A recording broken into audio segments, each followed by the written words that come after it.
Bonjour à tous et à toutes. Une petite vidéo que je vais essayer d'assembler pour raccourcir la durée. Ça va pas être une petite vidéo au final. C'est pour montrer un petit peu les dépenses d'énergie dues au chauffage. Là, je suis en mode normal. J'ai retiré le mode économique. Et donc, on va voir un petit peu combien ça consomme sur une Zoé, une pompe à chaleur.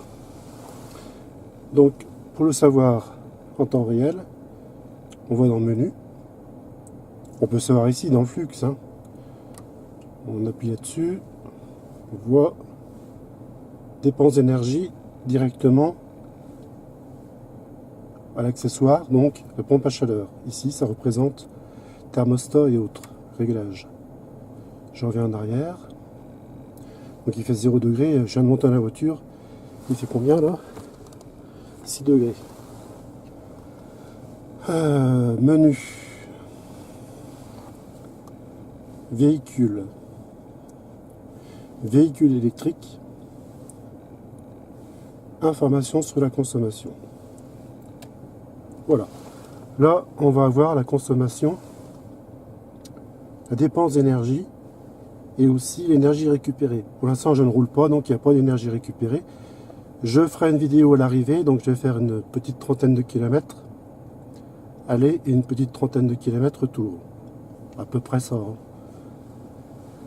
Donc il y aura de la rocade, 110 km/h.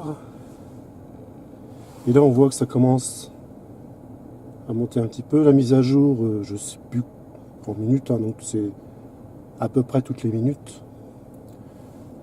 Maximum 15 minutes. Après ça efface l'ancien, enfin le nouveau efface l'ancien, ainsi de suite. Ça, si on fait les trajets qui dépassent 15 minutes, on voit que ça évolue. Donc la pompe à chaleur, là actuellement, elle est au maximum. Enfin, elle tourne pas très très fort. Ah, je suis en mode économique. L'andouille. Ah, voilà. Ah, bah alors là, vous allez l'entendre. La soufflerie, ça monte.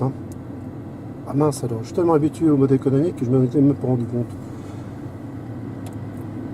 Donc là, ça y va. Et l'énergie, ça va y aller aussi.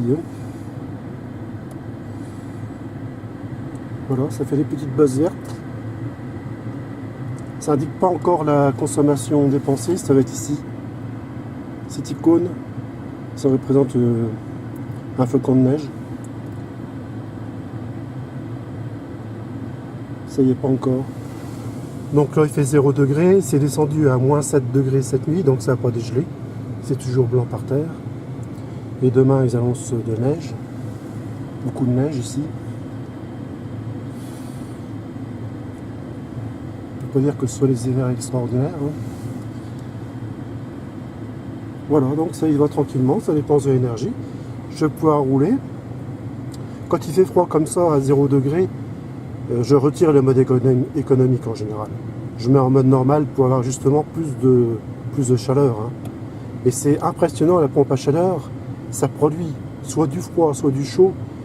Je dirais pas instantanément, mais dans les 10-20 secondes, dès qu'on met en route, c'est ça. C'est vraiment, vraiment efficace. Alors, petite parenthèse sur les Niro.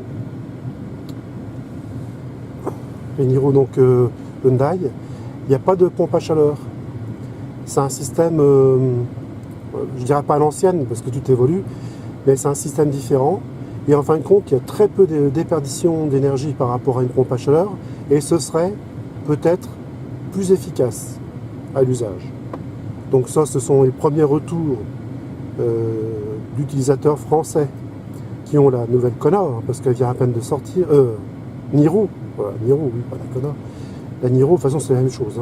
Quoique la Kona, elle a la pompe à chaleur, et la Niro, c'est pas la pompe à chaleur. C'est ça qui différencie. Elles ont la même batterie, le même moteur électrique. Pour le reste, non, ça change. Donc, on voit un petit peu l'évolution technologique. Ce ne sont pas des choses spectaculaires, mais bon, il y a des différences comme ça. Alors, autonomie 234, c'est vraiment très bien pour 0 degré. Alors, dès que je vais rouler, ça va descendre rapidement. Et au fur et à mesure des kilomètres que je vais faire, ça va remonter un peu. Parce que là, j'ai mis en mode normal, automatiquement, c'est le chauffage qui va utiliser pas mal d'énergie. Hein. Vous voyez, hein, les petites bosses là, ça va être environ 500 watts. 500 watts d'énergie. Donc dès que la température va être atteinte, la pompe à chaleur va diminuer en puissance. Le compresseur du moins. Parce que le compresseur, c'est lui qui va attraper les molécules de l'air ambiant. Hein. C'est le principe de la pompe à chaleur, c'est ça. Hein. Voilà. Donc je fais une pause et on verra à l'arrivée.